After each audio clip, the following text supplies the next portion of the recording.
विद्यार्थ्यांनो, आपल्याला आता घ्यायचा आहे 5th प्रॉब्लेम प्रॉबॅबिलिटीचा. एक्झरसाइज आहे 5.2. याच्यामध्ये फ्रॉम 3 मेन अँड 2 वुमेन, 3 माणसं आणि 2 स्त्रिया यांची एन्व्हायरमेंट कमिटी फॉर्म करायची आहे 2 पर्सन्सची. List to be form. हा तुमचा रँडम एक्सपेरिमेंट आहे. 3 पुरुष आणि 2 महिला यांच्यामधून तुम्हाला दोघांची एन्व्हायरमेंट कमिटी फॉर्म करायची आहे. आणि हे इव्हेंट्स दिलेले आहेत तुम्हाला. म्हणजे पहिल्यांदा हा जो रँडम एक्सपेरिमेंट आहे त्याचा सॅम्पल स्पेस लिहा, सॅम्पल पॉईंट्स लिहा सॅम्पल स्पेसमधले, आणि मग हे इव्हेंट्स आपल्याला दिले आहेत. त्या इव्हेंट्सनुसार आपल्याला त्यांचे सेट फॉर्ममध्ये ते इव्हेंट्स लिहायचे आहेत. तर हा जो प्रॉब्लेम आहे याचं सोल्युशन आपण घेऊ आता. हे जसं 5.1 मधलं लास्ट एक्झाम्पल होतं त्या टाईपचं आहे. There are 3 main. आता हा रँडम एक्सपेरिमेंट कसा लिहायचा? And 2 main.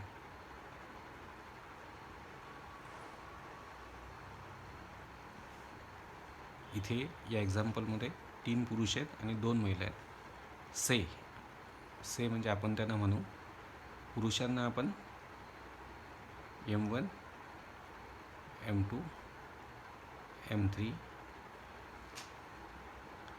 हे पुरुष दर्शवले मी. M1 M2 M3 नी 3 पुरुष. नंतर W1 W2 या 2 मी महिला दर्शवतो. तर मी लिहिलं आता की there are 3 men and 2 main. म्हणजे या एक्झाम्पलमध्ये 3 पुरुष आहेत आणि 2 महिला आहेत. आपण त्यांना म्हणू M1 M2 M3 हे 3 पुरुष झाले आणि W1 W2 ह्या 2 वुमेन झाल्या. And a committee. तर कोणती कमिटी आहे? एन्व्हायरमेंट कमिटी वगैरे आपल्याला काही घेणं नाही. आपलं महत्त्वाचं आहे कमिटी तयार करायची आहे. A committee of 2 is to be form. आपण जे एकूण लिहिलं त्याचा अर्थ झाला की या एक्झाम्पलमध्ये 3 पुरुष आणि 2 महिला आहेत. त्यांना आपण म्हणू M1 M2 M3 W1 W2. आणि कमिटी फॉर्म करायची आहे 2ची. इज टू बी फॉर्म म्हणजे फॉर्म करायची आहे. आता देअरफॉर ही फर्स्ट स्टेप आपली.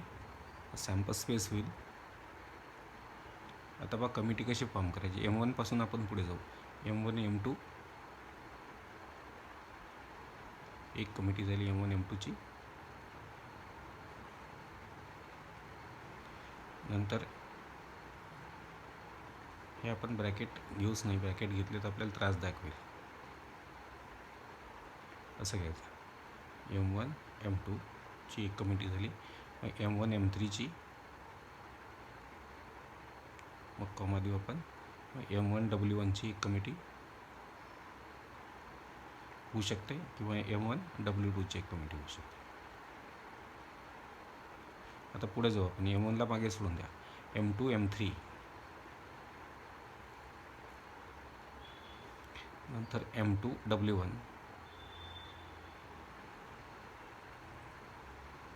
आणि M2 W2. आता M2ला मागे सोडा. M3 पासून पुढे जा. M3 W1. कारण M3 M2 असे मागे आले तुम्ही तर M3 M2ची कमिटी तुमच्याजवळ फॉर्म आहे M2 M3ची. तर पुढे जायचं असं M3 W2. आता M3ला मागे सोडून द्या. आता W1 W2.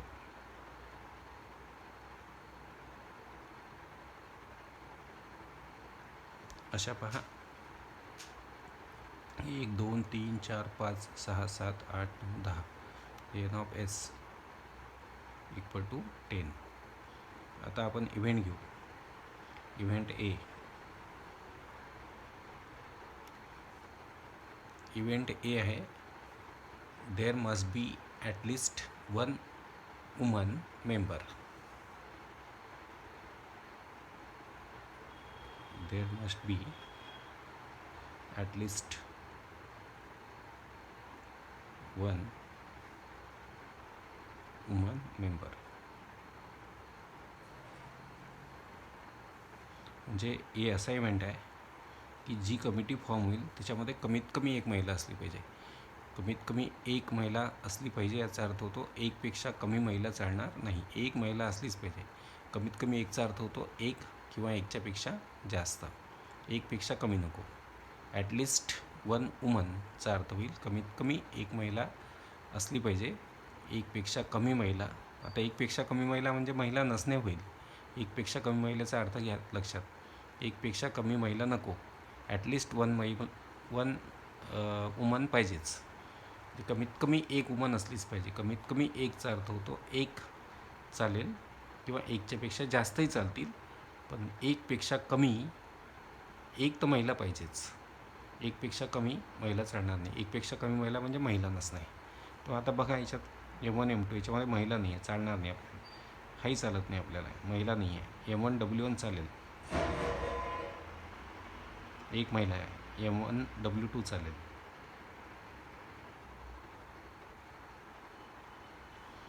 M2 M3 चालणार नाही, महिला नाही याच्यामध्ये. M2 W1 नंतर M2 W2 पण चालेल. M3 W1 त्याच्यानंतर M3 W2 आणि हे W1 W2 पण चालेल. दोन महिला आहेत, चालतात आपल्याला. आपल्याला कमीत कमी एक महिला पाहिजे, एकच्यापेक्षा जास्त. त्याचा अर्थ होतो कमीत कमी एक असलीच पाहिजे, एकपेक्षा जास्त चालतील. देअरफॉर N ऑफ A या इव्हेंटमध्ये सॅम्पल पॉईंट झाले 1 2 3 4 5 6 अँड 7. आता पुढचा इव्हेंट घेतो मी, इव्हेंट B.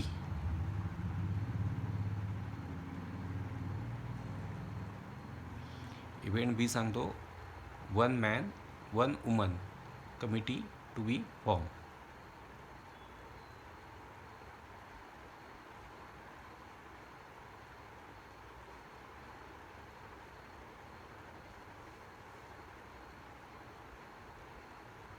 म्हणजे ही जे सेकंड इव्हेंट आहे इव्हेंट B, याच्यामध्ये 1 man and 1 woman committee to be form. म्हणजे कमिटी कशी फॉर्म झाली पाहिजे, याच्यामध्ये 1 मॅन असला पाहिजे आणि 1 वुमन असली पाहिजे, एक महिला आणि एक पुरुष. याच्यामध्ये कोणते इव्हेंट्स येतील, हा चालणार नाही, हा चालणार नाही, हा चालेल, हा चालेल. M1 W1 M1 W2.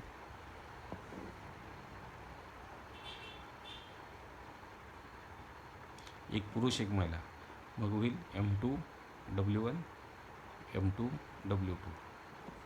नंतर M3 W1 M3 W2. 1 2 3 4 5 6, that is N of B equal to 6. एक महिला एक पुरुष एक महिला, एक पुरुष एक महिला, अशी कमिटी आहे ही, असा इव्हेंट आहे हा. नंतर इव्हेंट C. इव्हेंट C सांगतो तुम्हाला there should not be a woman member.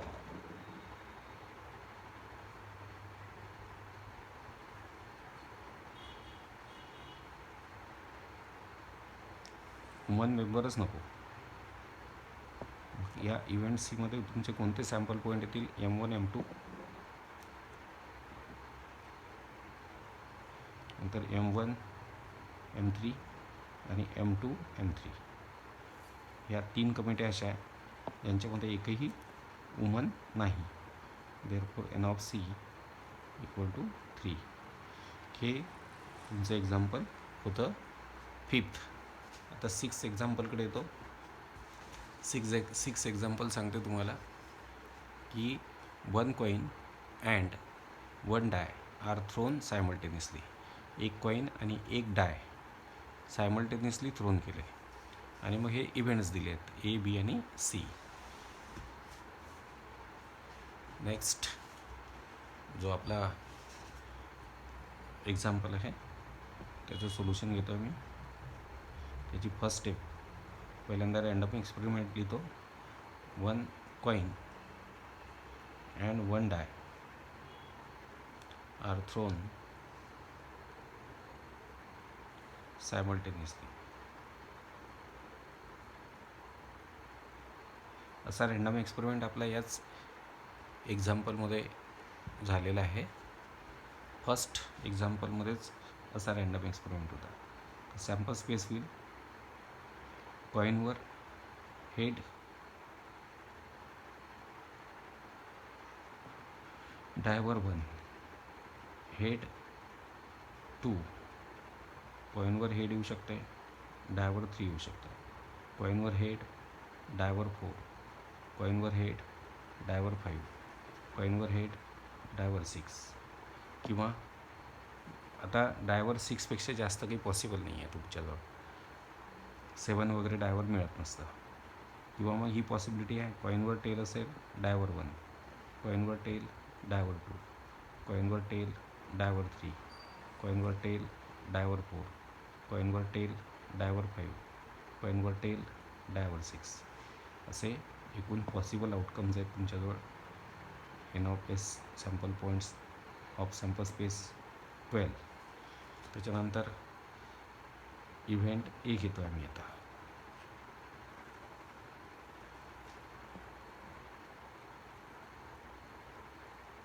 Event A आहे to get head and an odd number.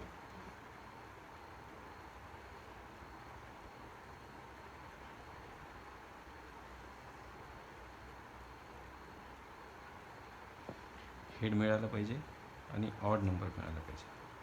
तर हेड आणि ऑड नंबरवाले आहेत H1, H3 आणि H5. पॉसिबल आउटकम्स आहेत या इव्हेंटचे. Number of sample point in event A हे 3. नंतर इव्हेंट बीकडे येतो मी आता.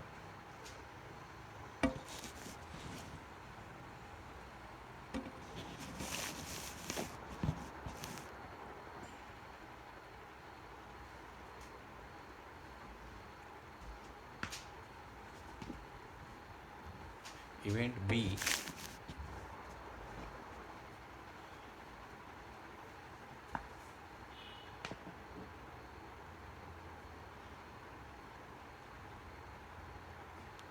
हा सांगतो to get a head or tail and an even number. Get a head or tail and an even number. म्हणजे कॉईनवर हेड किंवा टेल चालेल, पण डायवरती इव्हन नंबर असला पाहिजे. मग देअरफॉर पॉसिबल आउटकम्स आहेत तुमच्याजवळ. Head 2, head 4, head 6, tail 2, tail 4, tail 6. Head किंवा टेल चालेल, पण त्याच्यासोबत जो नंबर असला पाहिजे डायवर तो इव्हन नंबर असला पाहिजे. Therefore n of B number of sample points in event B हे झाले 6. आता इव्हेंट सी घेतो आम्ही. इव्हेंट सी म्हणतो की number on the upper face, डायचा जो अप्पर फेस असतो, number on the upper face is greater than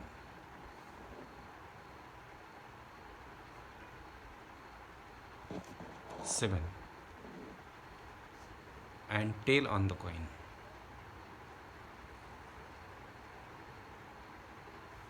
हा इव्हेंट म्हणतो की कॉईनवर टेल असला पाहिजे आणि जी डाय तुम्ही फेकाल त्या कॉईनसोबत त्याच्या अप्पर फेसवर असा नंबर असला पाहिजे तो 7पेक्षा मोठा आहे. पण हे इम्पॉसिबल आहे, कारण डाय फेकल्यावरती 7पेक्षा मोठा नंबर मिळणं पॉसिबल नसतं. म्हणजे टेल तर मिळेल तुम्हाला, 3 टॉसेसमध्ये तुम्हाला टेल भेटत आहे, 6 टॉसेसमध्ये तुम्हाला टेल मिळत आहे, पण डायवरच्या अप्पर फेसवरचा नंबर हा तुम्हाला 7पेक्षा ग्रेटर मिळणार नाही. म्हणजे हा जो इव्हेंट आहे हा इम्पॉसिबल इव्हेंट आहे. देअरफॉर सी हा एम्प्टी इव्हेंट आहे. एम्प्टी म्हणजे impossible event. That is or C equal to 5, that is number of sample points in event C हे आहेत 0. अशा पद्धतीने हे एक्झरसाईजमधले 6 एक्झाम्पल्स झाले. आता या एक्झरसाईजमधलं सेकंड एक्झाम्पल आपलं राहिलं होतं ते मी मागे ठेवत होतं. 2 dice are rolled simultaneously. 2 dice, die जे आहे त्याचं प्लुरल आहे डाईस. 2 डाईस म्हणजे 2 डाय तुम्ही फेकल्या. तर हे सोल्युशन घेतो आहे मी एक्झाम्पल 2चं एक्झरसाईज 5.2 मधलं. तर 2 डाईस म्हणजे डायचं प्लुरल आहे. प्लुरल म्हणजे अनेकवचन. तर 2 डाईस जर फेकल्या तर पॉसिबल आउटकम्स जे असतात ते मी आता तुम्हाला सांगणार आहे. म्हणजे sample space Wien 2 dyes are thrown simultaneously. तर रँडम एक्सपेरिमेंट आहे आपला. 2 dice R thrown simultaneously. 2 dice एकाच वेळी थ्रोन केल्या. तर मग अशा वेळी देअरफॉर सॅम्पल स्पेस पहा काय असेल. याच्यामध्ये पॉसिबल आउटकम्स 36 असतात. पहिल्या डायवर 2 डाईस तुम्ही फेकल्या तर असं होऊ शकतं पहिल्या डायवर 1 मिळाला, दुसऱ्या डायवर 1 मिळाला. किंवा असं होऊ शकतं पहिल्या डायवर 1, दुसऱ्या डायवर 2, पहिल्यावर 1, दुसऱ्यावर 3, पहिल्यावर 1, दुसऱ्यावर 4, पहिल्या डायवर 1, दुसऱ्या डायवर 5, पहिल्या डायवर 1, दुसऱ्या डायवर 6, पहिल्या डायवर 1, दुसऱ्या डायवर 7. हे पॉसिबल नाही आहे. किंवा मग असं होऊ शकतं पहिल्या डायवर 2 असेल, दुसऱ्या डायवर 1 असेल, पहिल्यावर 2, दुसऱ्यावरही 2, पहिल्यावर 2, दुसऱ्यावर 3, पहिल्यावर 2, दुसऱ्यावर 4, पहिल्यावर 2, दुसऱ्यावर 5, पहिल्यावर 2, दुसऱ्यावर 6. किंवा असं होऊ शकतं पहिल्या डायवर 3, दुसऱ्या डायवर 1, पहिल्या डायवर 3, दुसऱ्यावर 2, पहिल्यावर 3, दुसऱ्यावर 3, पहिल्यावर 3, दुसऱ्यावर 4, पहिल्या डायवर 3, दुसऱ्या डायवर 5, पहिल्या डायवर 3, दुसऱ्या डायवर 6. किंवा असं होऊ शकतं फर्स्ट डायवरती 4 आलं आहे, सेकंड डायवरती 1 आलं. First var 4, second var 2, first var 4, second var 3, first var 4, second var 4, first var 4, second var 5, first var 4, second var 6.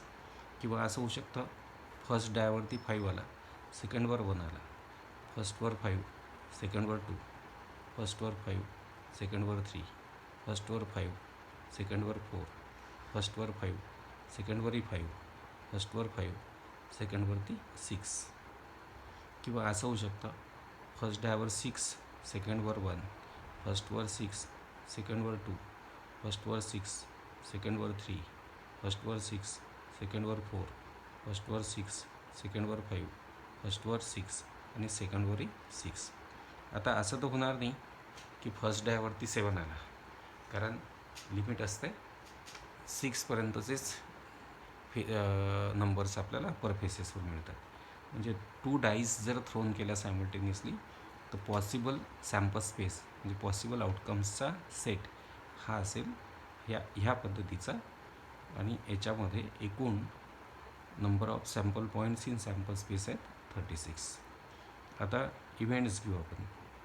Event ए काय म्हणतो? इव्हेंट ए म्हणतो की the sum of digits on upper faces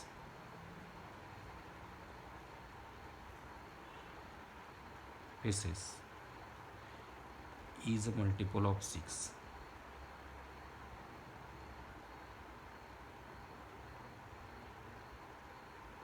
म्हणजे अप्पर फेसेसवर हे अप्पर फेसेसवर जे डिजिट्स आहेत फर्स्ट डायवरचा, सेकंड डायवरचा, फर्स्ट डायवरचा, सेकंड डायवरचा, ते जे अप्पर फेसेसवरचे डिजिट्स आहेत यांची सम जी आहे ती 6चा मल्टिपल असला पाहिजे. तर 6चे मल्टिपल्स कोणते आहेत? 6चे मल्टिपल्स आहेत 6, 12, 18, नंतर 24, नंतर 30 एक्सेट्रा. हे 6चे मल्टिपल्स आहेत. म्हणजे तुम्हाला असे पॉसिबल आउटकम शोधायचे आता इव्हेंट एसाठी की अप्पर फेसेसवरचे हे जे डिजिट्स आहेत यांची सम असली पाहिजे सहाचे मल्टिपल्स, म्हणजे 6नी भाग जाणाऱ्या संख्या. म्हणजे तुम्हाला या अप्पर फेसेसवरच्या डिजिटची सम करावी लागेल. ती जर 6 असेल किंवा 12 असेल किंवा 18 असणं तर पॉसिबल नाही. अप्पर फेसेसवर हायेस्ट नंबर जे आहेत ते आहेत 6 आणि 6, आणि यांची बेरीज आहे ते 12. आणि हे हायेस्ट बेरीज जे आहे, आता याच्यातले 2च मल्टिपल तुम्हाला शोधावं लागतील 6चे, म्हणजे यांची बेरीज करून 2च मल्टिपल शोधावं लागतील, कारण 18 हे पुढचे मल्टिपल भेटणं तुम्हाला पॉसिबलच नाही आहे. मग आता असे पाहिजे की ज्यांची सम एक तर 6 आली पाहिजे किंवा 12. तर इकडे तर 12वाले सापडणारच नाही, 12वाला हाच आहे शेवटचा. तर 6 आली पाहिजे सम किंवा 12 आली पाहिजे. ते 15 आहे. हे अप्पर फेसेसवरचे नंबर आहे आणि यांची बेरीज येते 6, जो 6चा मल्टिपल आहे. नंतर 2 4, नंतर 3 3, 6वाले शोधावं लागतं तुम्हाला, कारण 12 समजलेला हाच फक्त एकटा आहे. नंतर 4 2, नंतर 5 1 या, आणि याच्यामध्ये हा आहे शेवटचा 6 6. म्हणजे अप्पर फेसेसवरचे जे डिजिट्स आहेत त्यांची सम आली पाहिजे 6चे मल्टिपल. तर असे पॉसिबल आउटकम्स आहेत 1 2 3 4 5 6. Therefore n of A equal to 6. आता पुढचा इव्हेंट आहे इव्हेंट बी. हा सांगतो sum of digits on upper faces is minimum 10. Sum of digits on upper faces is minimum, जे अप्पर फेसेसवरचे जे डिजिट्स आहेत यांची सम कमीत कमी 10 आली पाहिजे. कमीत कमी 10चा अर्थ होतो 10पेक्षा किमान 10 असली पाहिजे, 10पेक्षा कमी चालणार नाही, 10पेक्षा जास्त चालेल. म्हणजे अप्पर फेसेसवरचे हे जे डिजिट्स आहेत नंबर्स आहेत यांची सम असली पाहिजे किमान 10, म्हणजे कमीत कमी 10. 10पेक्षा कमी नको, 10पेक्षा जास्त चालेल. तर ही जी पहिली रो आहे याच्यामध्ये हा जो शेवटचा सॅम्पल पॉईंट आहे, इथे सम येते या अप्पर फेसेसवरच्या नंबरची 7. म्हणजे ह्या सगळ्या सम 7पेक्षा लहान आहेत. आपल्याला कमीत कमी 10 पाहिजे, म्हणजे ह्या रोमधला एकही सॅम्पल पॉईंट तुमचा कामाचा नाही. इथे हे जे हायेस्ट नंबर आहेत या रोमधले यांची सम येते 8, म्हणजे याच्यामध्ये तुम्हाला 10 समवाले सापडणार नाही. इथे हायेस्टची सम येते 9, याच्यातसुद्धा तुम्हाला कमीत कमी 10वाले सापडणार नाही. इथे येते हायेस्ट सम जी आहे या रोमधली हायेस्ट नंबरची ती आहे 10. तर 4 6 हा आपल्याला चालेल पॉसिबल आउटकम इव्हेंट बीचा. नंतर ही 0 आहे, इथे आहे 5 5ची सम येते 10. आपल्याला कमीत कमी किमान 10 पाहिजे. खालचे जे आहेत हे 10पेक्षा कमी सम येते यांची. मग दुसरा 5 5, नंतर 5 6ची सम येते 11. ही पण चालते आपल्याला, कारण आपल्याला कमीत कमी 10 पाहिजे, 10पेक्षा कमी नको, 10पेक्षा जास्त चालते. नंतर हा जो रो आहे याच्यात पहा हे 3 येतील, 6 4वाला येईल कारण यांची सम 10 आहे. नंतर 6 5 कारण यांची सम 11 आहे, 10पेक्षा जास्त आहे, किमान 10 पाहिजे आपल्याला. 6 6 पण येईल, याची सम 12 आहे या दोघांची. तर असे possible sample points in event B झाले तुमचे 1 2 3 4 5 6. आता इव्हेंट सीकडे येऊ आपण. इव्हेंट सी काय म्हणतो आपल्याला बघा.